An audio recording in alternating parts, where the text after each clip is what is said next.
What is up, guys, and welcome back to the episode of F123, my team career mode. We are here for episode number 3 today for the Australian Grand Prix in Season 1. If you guys did miss the previous episode, then at the Saudi Arabian Grand Prix, definitely be sure to go check that one out before you see this one. Another entertaining episode, this time only coming in P9, but that's still 2 extra points for us. Quite a chaotic race, I must say, as definitely bashing and banging around a lot of you. But anyways, then, you can clearly see there we do have a chance to sign a new sponsor then for this new episode, which will allow us to have some more income each week and give us an extra goal bonus then during the race weekend, which is going to be important because remember we have to make sure we do have enough cash. We have $1.47 million currently, but you know, if we want to spend money on facility upgrades, signing a new teammate, then we're going to have to get some more money than this. And one of the ones that are immediately popping out to me is Ecuador Oil, which is get a top 10 finish each race, which by the way we've done for the past 2 races, and bar us having any like massive engine failures, which I really hope we don't, we could be on for some decent point. We could be on for getting a lot of money then. Ecuador Oil also happened to, I think, to have the most weekly income, so that's really important. Also, if you saw on the home screen when we started this episode, we did manage to get a chassis upgrade then for, well, the chassis side obviously to improve the car. But as you can see, just looking through the timeline, just trying to see what's best for us.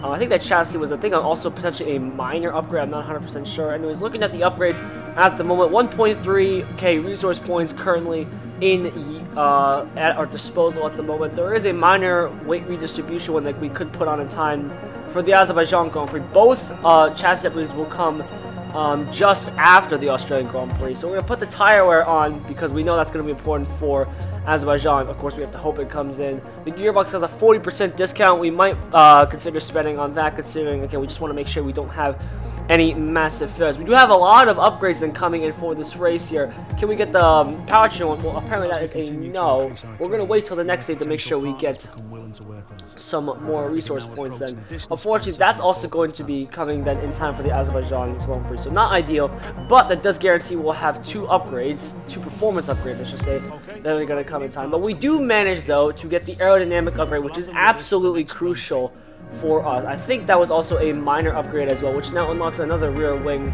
upgrade as well, which is going to be important. Nothing really much we can really do here besides just going to the race weekend. Australia, of course, it's going to be a fun one. I don't think it's going to be much of an issue here. Quickly check it back to make sure we have completed everything. We're going to quickly get on then to free practice then, or well, we can say quick practice at this moment.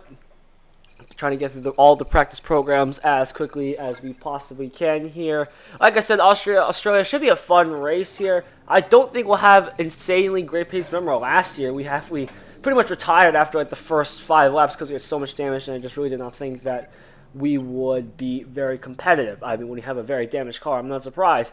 But I think this year, considering how the AI is actually a little bit easier. Actually, by the way, also, from essentially all these episodes up until episode 8 is pre-patched before we have the new Ferrari skin. So by the time you're watching this, we're going to be like update 1.11. So this is actually quite old, I must say. So that's how long I've actually, you know, kept these clips for and how backed up I've actually been. I haven't been making episodes in the background here, but unfortunately I just really have not much time then to, you know, get these down. But anyways, then just looking on just to make sure we complete everything as quickly as can. We are getting a healthy amount then of performance discounts, which I do like to see. I don't like to see a bunch of durability ones, although I don't think we really have any durability upgrades that are actually available to us. That's the thing. So that's probably the reason why we're seeing so many of these. But anyways, seeing us getting 0 resource points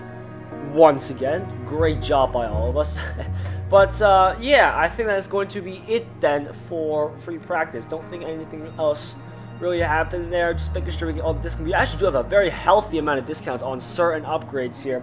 Chassis, of course, getting a lot of importance. You can see that our distribution one has a healthy amount of discount, as does the wing mirrors as well, which is also drag reduction, which is going to be very important for the time being. And so we're going to hopefully invest in some of these upgrades. Like I said, 1.3k on the table here. There is a major weight reduction that could come in time then for the Azerbaijan Grand Prix, or we could spend it on 2 minors, one on the aerodynamic side, one on the chassis side. Are we going to go for what? I'm not 100% sure which one we could go with just yet. I think we might go with the 2 upgrades. Just quickly checking. And the aerodynamic side, we're actually not doing too bad at the moment, but the chassis side is really lacking. So we're going to go ahead and purchase that major weight reduction upgrade. But that's enough of practice. That's enough of the upgrades. Let's get on to quali. Let's go.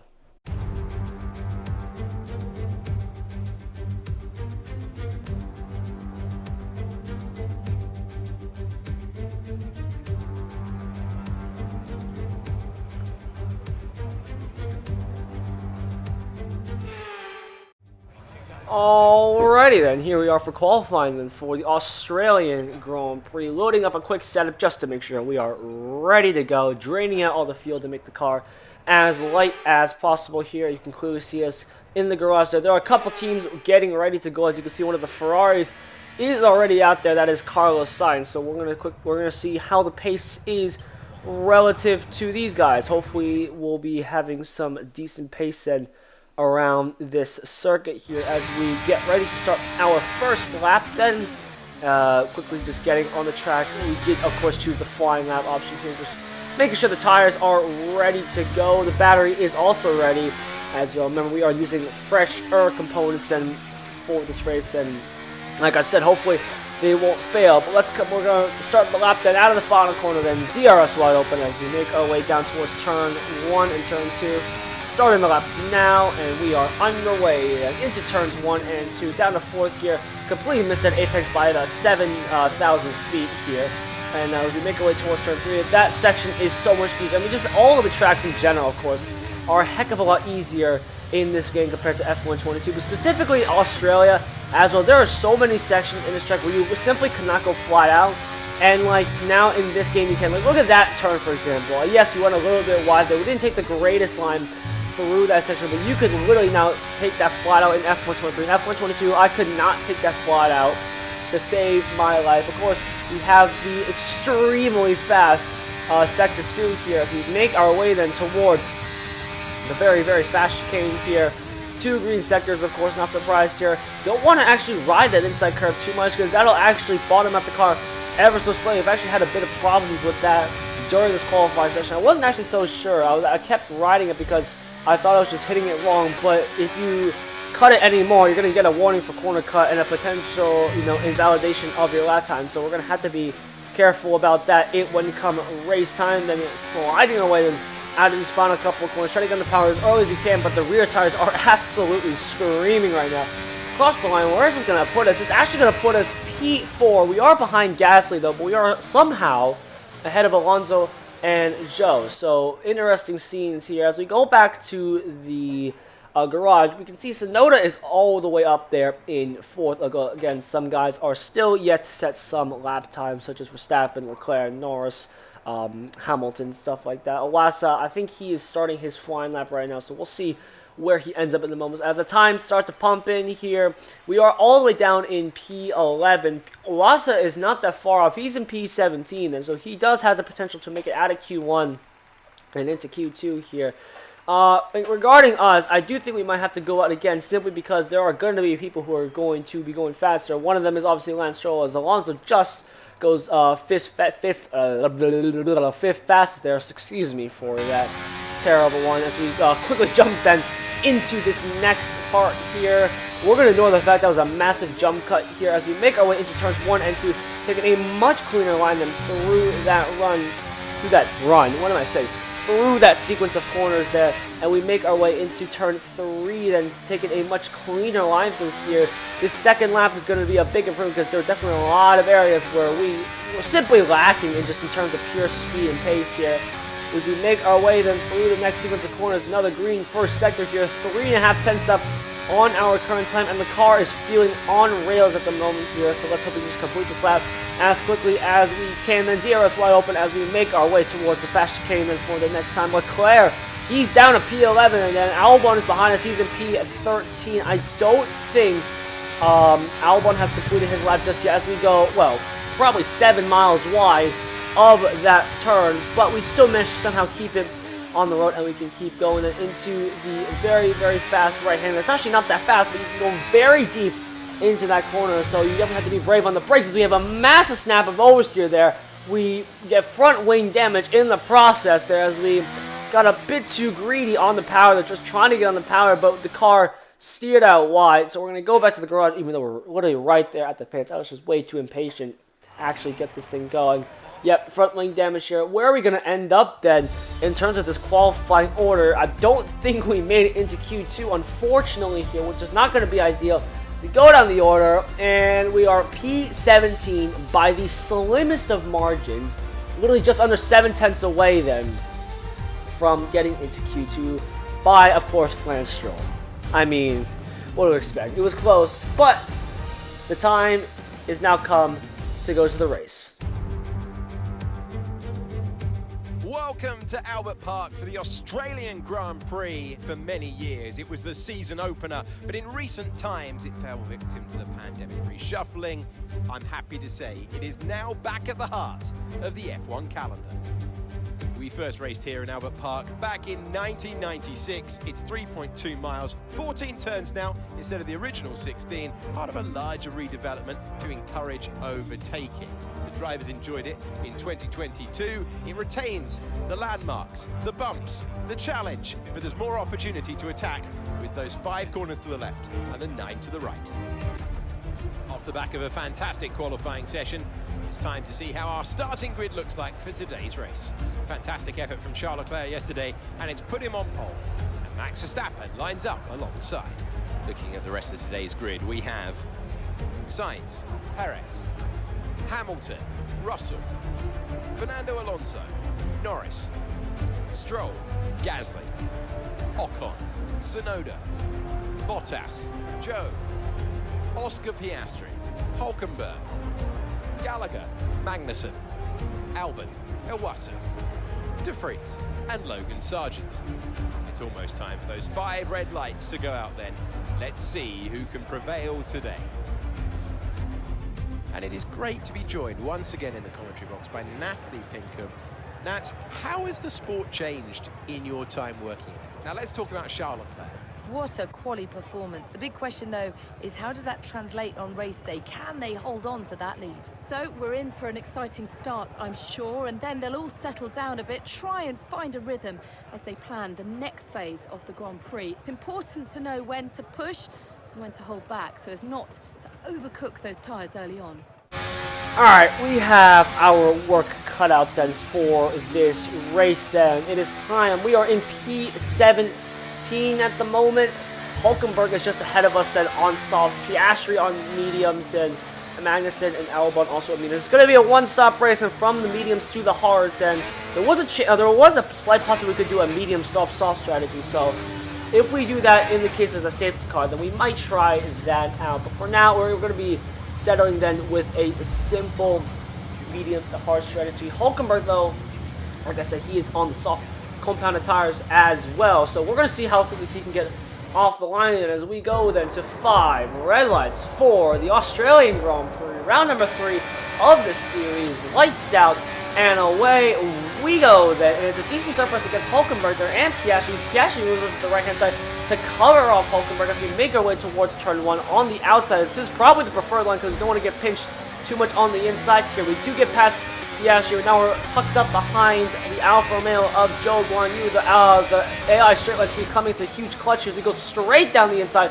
of 3 cars. They're both Alfa Romeos and the AlphaTauri Yuki Tsunoda, although he does give us a big squeeze there, a bit of conflict there as we came out of that corner here. Tsunoda, he is on the soft tires then, so we'll see how he can go on with this race. At the moment, it is Leclerc leading the way in front of Verstappen. Then comes Hamilton, Perez, Sainz, Alonso is in 6th. Russell is in 7th. Then you got Norris, Ocon, Stroll, Gasly, Tsunoda, us, Bottas, Zhou, Piastri, Magnussen, Hülkenberg, Albon, Sargent, Iwasa, and De Vries rounding out the grid. Remember, like I said, this is pre-patch 1.11, so De Vries is still technically in this save, so you're going to have to get used to him for a little bit here. Up ahead, there's a bit of battling up ahead just to see who is going to get. I think it's between Gasly and Stroll. Yes, it is. They are holding each other up like a tree, and that has allowed us to get straight back into this fight here. Tsunoda, like I said, he's on the soft tires. We had a massive snap of oversteer there, nearly doing another qualifying as Verstappen managed to keep it out of the wall this time here onto the mainstream. We go to complete lap 1. Verstappen sets the fastest lap of this race. They've got an issue with their car. They're going to be... That is some big news, as we may or may not have cut off Mark there. But Norris, like I said, he said has issue, and Norris is in 8th, so he's going to be extremely vulnerable to these guys, and hopefully we can pick him up as quickly as we can. Ocon, as you can clearly see, he is on the soft tires then. I think Norris is on the mediums though, so it's just going to only accentuate the problem. So Ocon better be flying past Norris here at some point during this Grand Prix, and he is well tucked into the slipstream of the British driver here. He fakes the left, now goes to the right, gets a big old squeeze in from the British driver, but he does manage to get past him. But Norris is not going to give up that spot too easily, though. Are they going to go side by side into the chicane? They somehow are, I think. And, well, Ocon actually gets the worst of it. Now Gasly is going to be trying to catch up to them, but although Ocon's going to go for another move here, another big squeeze then from Norris here is into turn, I don't know what turn they're going to. As you can see behind us, having defendant from both us. We'll come back to their thing in a second as we get what's wrong with the gear. The gearbox is up to 80% here. I don't think we put in the warning gearbox. What is going on? Yeah. That's a thing, apparently. I said I didn't want to have an engine failure this weekend, but I guess we're gonna get one anyways, as we have a massive train now starting to form behind us. And we are out then of the Australian Grand Prix. We didn't even complete 2 laps. Not even 2 laps we completed, and now we're out of the Australian Grand Prix. We were sitting in P13. We were getting ready to essentially pick off then Yuki Tsunoda and then hopefully try to get past Norris and then both Alpines. I guess it's all thrown out the window now. We're not going to get the bonus, and no points for us. That's a fantastic performance from Ferrari. It hardly looked in doubt. Natalie, fill us in. What was it that helped the team achieve their success today? Well, confidence breeds confidence. Success breeds success. They are very much enjoying a purple patch right now.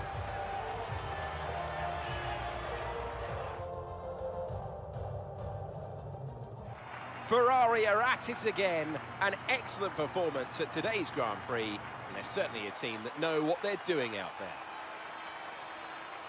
Yep, as you can clearly see by my silence, I'm not happy with that. But anyways then, congratulations of course to Carlos Sainz for winning the Australian Grand Prix. Very, very, very, very disappointed. We didn't even complete 2 laps. That's kind of disgusting. Although I should have probably seen it coming. We had a lot of luck then in recent episodes, of course. We got some points for the team. So maybe it's a bit of karma. What goes around comes around, eh? Kind of sucks though, isn't it? But yeah, that is now, us let's then take a look with at the no drivers' points standings. then. Despite the best And efforts of our championship Iwasa leader, that lead not has taken really a bit of a helping knock today. our cause Let's focus as on driver of the he day. finished last by almost 8 full Carlos seconds. Sainz certainly I know we don't wasn't have the someone greatest to car, scoff but about. come on, His man. ability You to got to do a follow little bit race more than that. We are strategies still throughout remaining then with in pinpoint 6th precision in the has to constructors be with commended. Alpine just Let's ahead of move us. They on have to the 9 constructors. points then. Meanwhile, Ferrari have improved their Hopefully position. we can catch them very soon. But that is it then for this episode. Thank you all so much for watching a very short episode. If you guys did enjoy, definitely be sure to leave a like and subscribe to the channel. And I'll see you guys in the next episode then for the Azerbaijan Grand Prix. It surely cannot get any shorter than this. But I hope you all enjoyed. I'll see you guys soon. And let's hope our engine doesn't blow up next time. And I'm being dead serious.